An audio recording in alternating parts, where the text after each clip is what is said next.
Habari gani, familia angu, Jumbo Mombo, familia angu, Shabbat Shalom, Juma Mubarak. This is your Babu Eli-Ben-Eli, and I pray to the Lord that every one of you is found in good spirit and in good health on this wonderful Friday evening. And there are a lot of things that I have to get done because it's a Friday evening. Sabbath is starting at sundown, and after Sabbath, and at the same time at sundown is the last day of Hanukkah. So there's a lot to do, but by the grace of Allah, I managed to get it all done. I wanted to talk about something. And that is that, a person has to remember what to be grateful for and the wonderful things that Allah has done in their lives. Fellow the boy was just showing a video about the work that is being done in Mama Maria's house. And at this point, they have reached, he pretty much has stopped doing any work on his house, until the near future. And the house that he's building for his father, that came to a halt for whatever the reason. And then fellow the boy was talking about something that's very near and dear to my heart. Brothers and sisters, members of my children and my grandchildren. Let me call all of you that. I'm a grandfather, and to me, being a grandfather is very, very important and a blessing. The Bible teaches us that blessed is the man who shall live to see the children of his children. I have lived to see the children of my children. I have lived to see the children, the children's children of my nephew. And Allah is very, very good, has been very good to me. And, I'm very happy, and I'm going to tell you why. YouTube is a very strange place, okay? People lose contact with a certain kind of reality. What do I mean by that?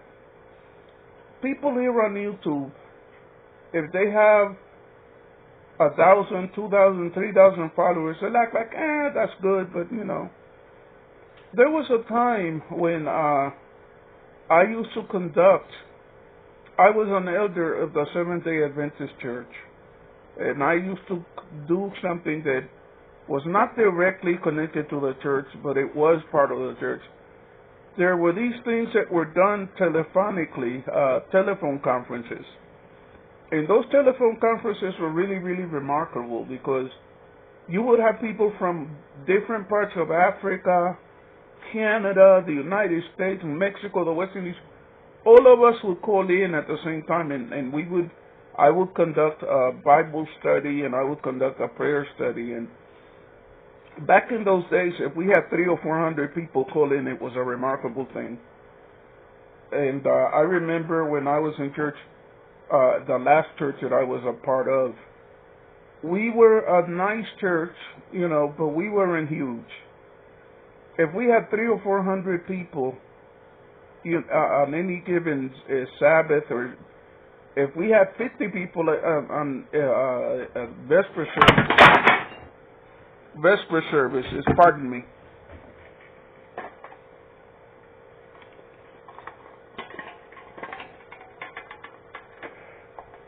If we had a certain number of people, it was considered a very big deal, and we were happy, but when it comes to YouTube, we can have 500 people call in. We can have 500 people involved. Excuse me for a moment.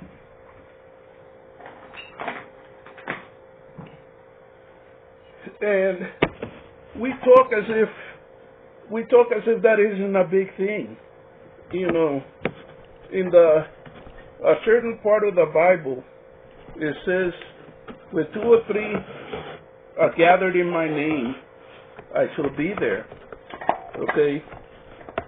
God doesn't require, an army of people to accomplish his ends. What he requires are people that are prepared to be faithful to him and to serve his purposes.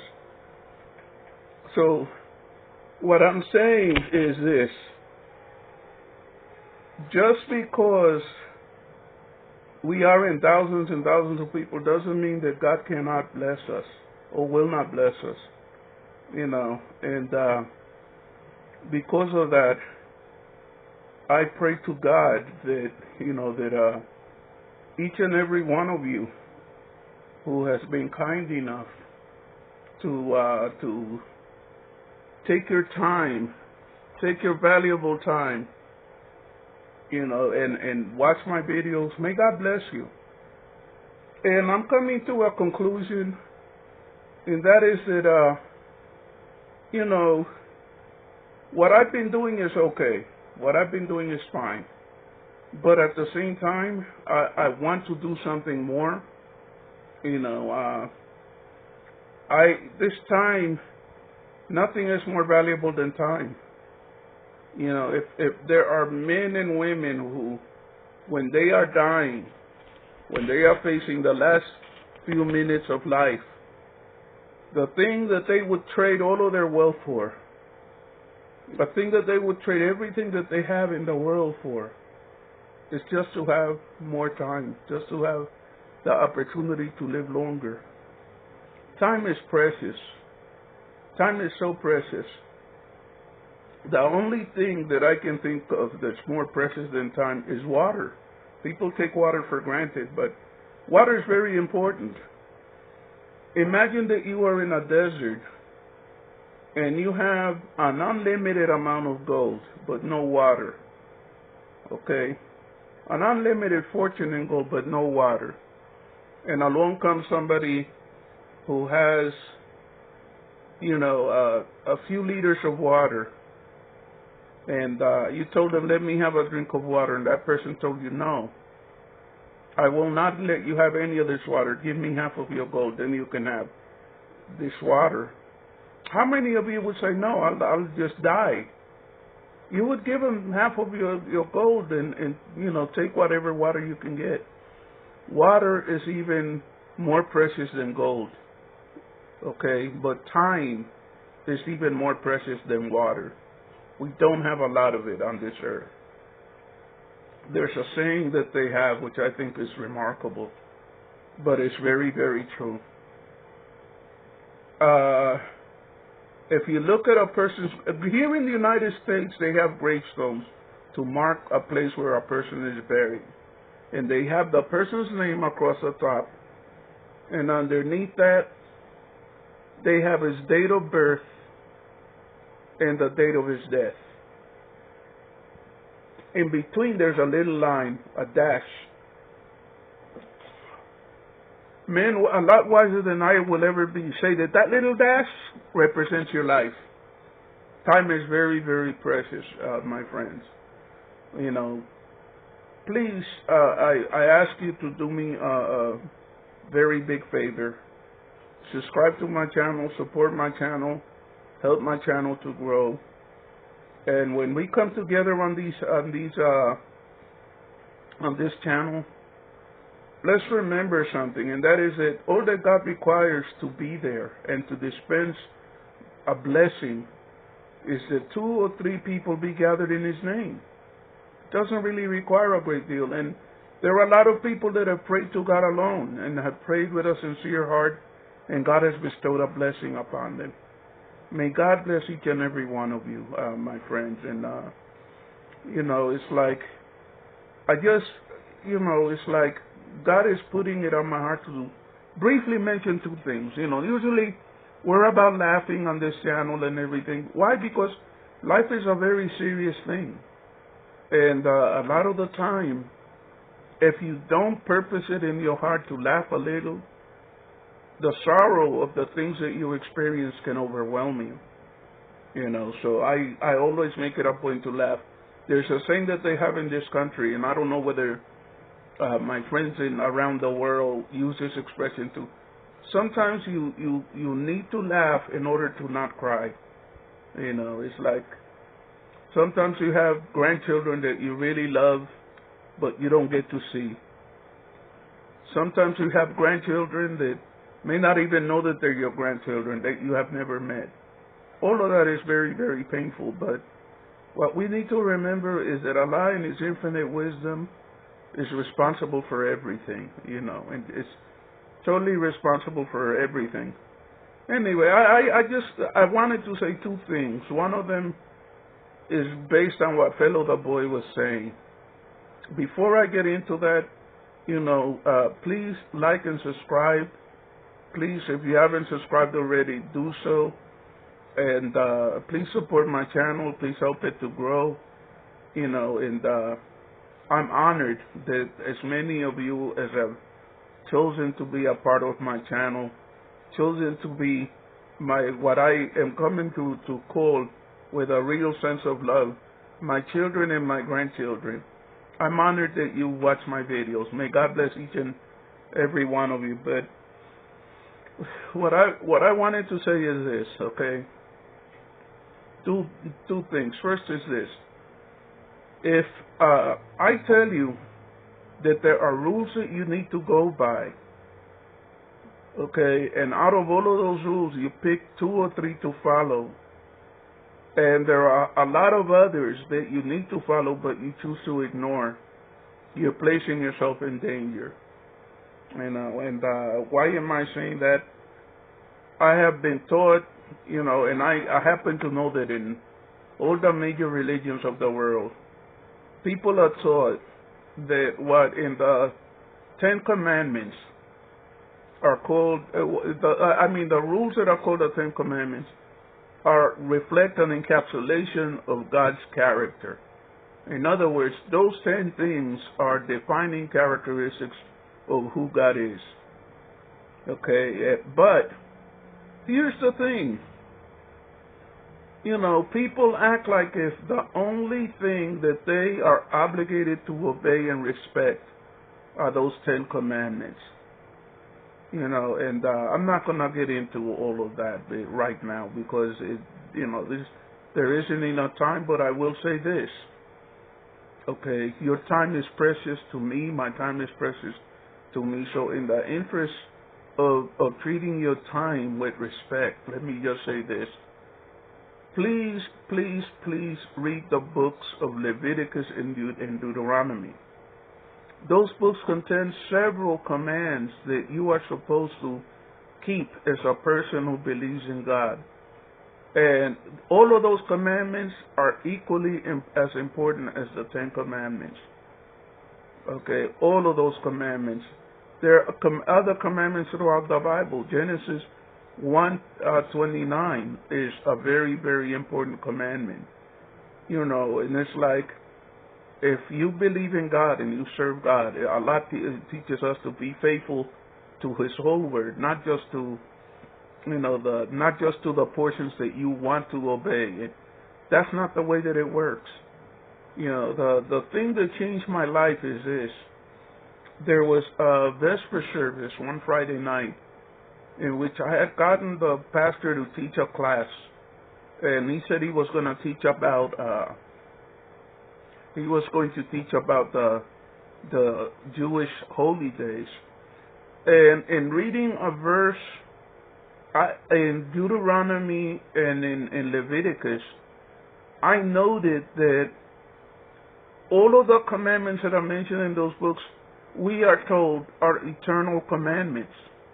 And I was very confused, and I said, Pastor, the Bible says that these are eternal commandments. Exactly what does that mean? And he said, that means that they're to be kept forever. And I said, but yet we, as Seventh-day Adventists, very, very careful to keep Sabbath, to eat clean, to worship God on a regular basis. But all of these other commandments are equally as important. And he said, that's true. And I asked him, well, why is it that we don't keep them? And he said, well, it's tradition. And I told him, but is there anything in the Bible that cancels all of these commandments? He told me no. But we don't keep them now. We don't pay attention because it's not traditional. Brothers and sisters, let me tell you something. Be very scared of what is traditional and what isn't traditional. Okay? Look at how faithfully the followers of Mara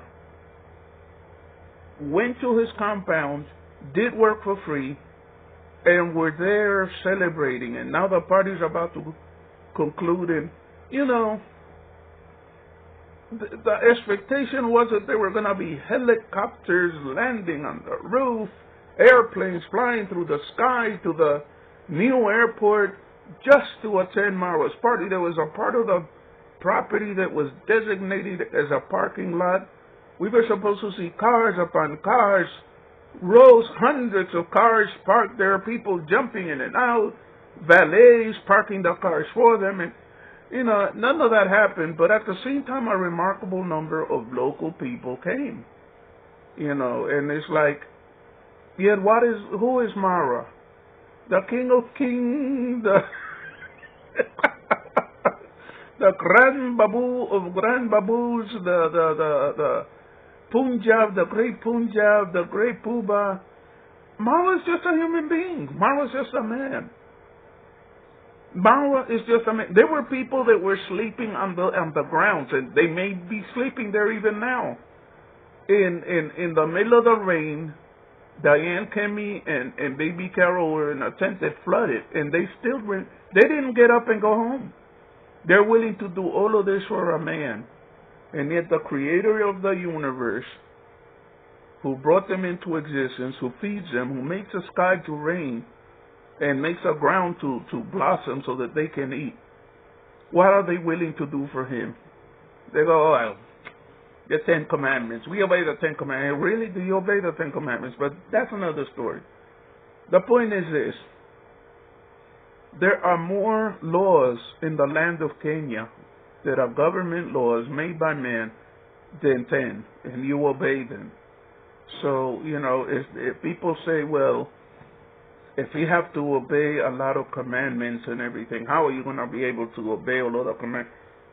You obey them in the same way that you obey the laws of the land. You know, I maintain something. Why am I talking about all of this? I maintain that there are a lot of blessings.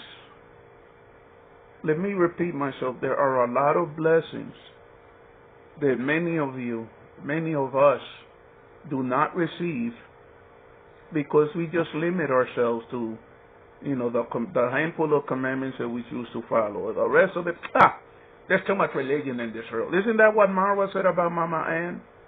She's always praying. She's always going to the church. She needs to, you know, she has too much religion and everything. Who is Marwa to say that? You know, I hope that the party is an indication of something. A man can proclaim a festival is not a festival of God. It's something that a man proclaimed. You know, and you have a handful of people who sacrificed and did everything to be there and basically turned themselves into slaves to support this party. And yet you have the commandments of God. You know, and there are many commandments. People are unwilling to, too many commandments. They were willing to do anything for Mara, but are they willing to do anything for God? You know. Fellow, the boy was talking about something that put me in this frame of mind, you know, and I decided I had to talk about this.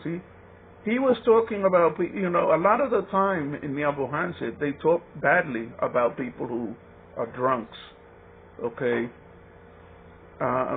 My friend's Babu Eli was once a drunk. You know, I was a well-educated man. I was practicing a learned profession here in the United States. And I have worked so hard all of my life. And there came a point at which my education was completed. I had been licensed to practice my profession. And, you know, I said to myself, this is a time to party and enjoy life. So at nights I would go out and I began to drink. I remember I got drunk the first night when I found out that I had a license to practice my profession. And after that I began to drink too much. And it destroyed my life. And there was a point at which I said a prayer that changed my life. I managed to stop drinking. Not because I had the strength to do it. I have been trying and trying and trying to stop drinking and failing each and every time. And I finally said to my God, Father, I cannot stop doing this. Please free me from this problem. Take away my urge to drink. And I was able to stop drinking. And what the point that I'm making is this. Don't be too quick to throw away people who are drunks. There are many great men and great lawyers, great doctors, great leaders and everything who are drunkards. And there have been many people among those who have died miserable deaths because medical science that has managed to cure so many things will tell you that alcoholism is an incurable disease. But what is an incurable disease to man is not necessarily an incurable disease to God. There is a program that I participated in that I'll talk about more at some other point that showed me how to live my life without being a drunkard. And there are many of those people in the Abohansit who are drunks, but if they manage to humble themselves and confess to God that they are incapable of giving up the alcohol and stop drinking, not on their power but on the power of God, God would free them from the bondage of alcoholism. Okay, and one of the things that I learned a year after I stopped drinking was that God creates a fellowship. God has created a fellowship, that allows people who have had the problem of drinking to come together and talk about how God works in their life, talk about their problems, and basically surrender to God on a regular basis, sometimes on a daily basis. And they stay sober. People who were told by doctors, you're an incurable alcoholic, manage to stay sober. And Fellow was talking about people that he has met that are like that. I have known thousands of people that were like that. So, yesterday I was saying that there were some things that were remarkable about the Marwa party. And the things that I found remarkable, number one, the love that the local community has for him. They were just there. They just admire this guy. They love this guy and everything. But Marwa is just a man, Yet at the same time, the Lord and Master of creation has given us a book that instructs us on how to live, how to perform His will. He's given us Torah. He's given us Quran. Do we respect that? No. We say, oh, I believe in the Ten Commandments. Really, do you? A lot of people say that they do, but in reality they don't. And I think I always say something, and people think that I'm crazy for saying what I'm about to say. The age of miracles is not over. God is still the same God that worked miracles in the Bible is still in heaven. And if you're a drunk or if you have a relative who's a drunk, pray to God. There are meetings here on the internet to help people that are drinkers to find a relationship with God that will free them from alcohol. Brothers and sisters, I hope I haven't offended anybody by saying what I have said, but what kind of man would I be if I didn't give glory to my Heavenly Father? What kind of a person would I be if I didn't tell the people that are out there that are drunks, that think that their life is over and everything? What kind of man would I be if I didn't tell them, no, that's a lie from the devil? God can free you from alcohol, but you have to be willing to learn. You have to be willing to be humble, and to put your life in God's hand, and He will free you from alcohol. And then you have to be willing to work with the people who, live a life in which they daily give thanks to God for freeing them from alcohol. Anyway, my brothers and sisters, I hope that all of you have a wonderful weekend. To my Christian brothers and sisters, may you enjoy your holiday season. To my Jewish brothers and sisters, Shabbat Shalom. To my Muslim brothers and sisters, Juma Mubarak. We are all children of God. We are all loved of God. God favors not one person more than He does another. What God favors is the man who submits to His will, who submits to His words, who submits to Holy Writ. And don't give up. Let me just say this quickly, and then I'm through. One of the things that broke my heart was to see how Anne treated her father. Because it's obvious that she didn't have much respect for him. And I understand. He's a drunk. Okay? But don't be deceived. That humble, sick man who may not be able to do much for his family can be healed, can be cured, and can start a new life. Okay? So don't give up on the people that are drunks. Babu Eli was once a drunk. And yet I have gone on to live a wonderful life. I lived a wonderful life before I became a drunk, and I lived an even better life after I stopped being a drunk. May God bless each and every one of you, my dears. I love you all with all my heart. You are my friends. You are my family. You're my children. You're my grandchildren. Habari gani? Kwaheri.